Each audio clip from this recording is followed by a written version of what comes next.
Ozzy Osbourne passing away yesterday at the age of 76, I believe. It's one of those great mysteries that you have. You know, there's certain artists where you go, man, that guy is crazy. And I remember the first time I heard about Ozzy, it's like, he bit the head off a bat. And I go, what?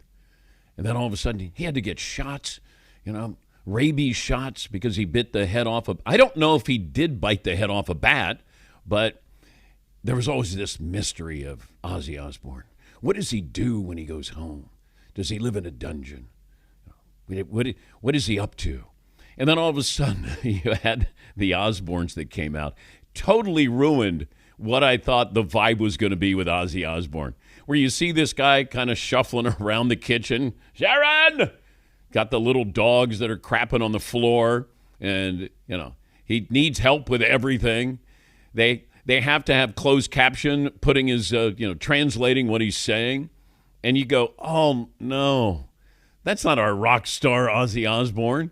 But you couldn't go to a sports venue, it feels like, without hearing Crazy Train from Ozzy Osbourne. It just feels like every team, and not just professional teams, and the illusion that he gave you. Like Alice Cooper was one of the first artists back in the 70s where he had a guillotine, and he, cutting somebody's head off or giving the impression they're snakes. And then I met Alice Cooper in Scottsdale playing golf, and could not have been just a more normal, nice guy drinking Budweisers.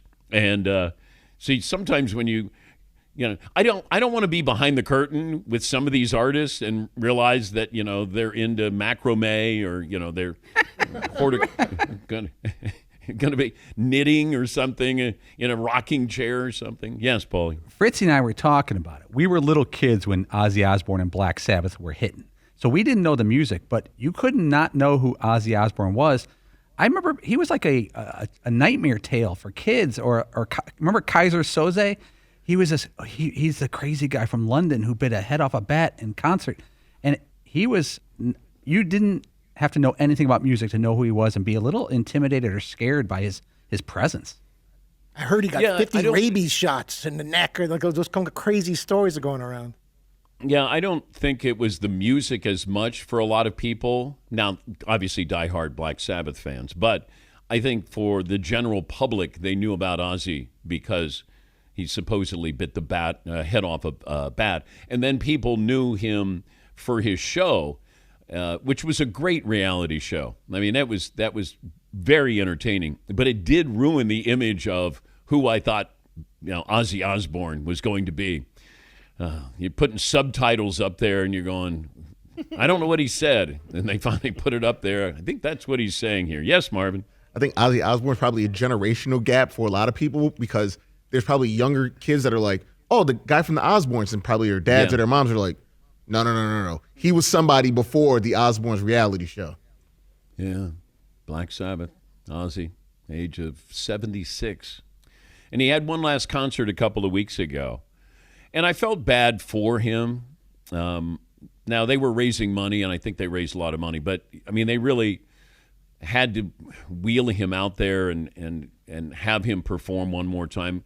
And his daughter got engaged, I think, backstage after the show. And I don't know, felt like they were propping him up there. I felt bad for him. But maybe he got great joy out of that he got to perform one last time. Yes, But whenever I got to see him in concert a couple of times, solo and with Black Sabbath, they did like a reunion tour. And that was, just seeing Ozzy was one thing, but Black Sabbath, it was, even though he was reading off the prompter, he was still Ozzy, like this version of Ozzy where he really couldn't move, he couldn't do whatever. It was still incredible. Where you're like, that's him. That's him right there. That's like Tony Iommi. This is Black Sabbath, and they're playing Paranoid. This is unbelievable. What an incredible moment. And to have that type of, it must have been 40 years since that album came out. That came out in like 70, I guess. Just seeing him and all of that mystery, even if it had been gone a little bit, it was still Ozzy, and it was still that moment. Guy, it was great. Yeah, Paulie. And in the past 20 years, I looked it up, a lot of Black Sabbath songs have been used in different movies, big movies. The biggest one being the movie Iron Man. They don't use the song at all. They use Back in Black during this movie, but at the very end when Tony Stark goes, "I am Iron Man," they cut to the credits and they play Iron Man to end the movie, and it's just perfect timing.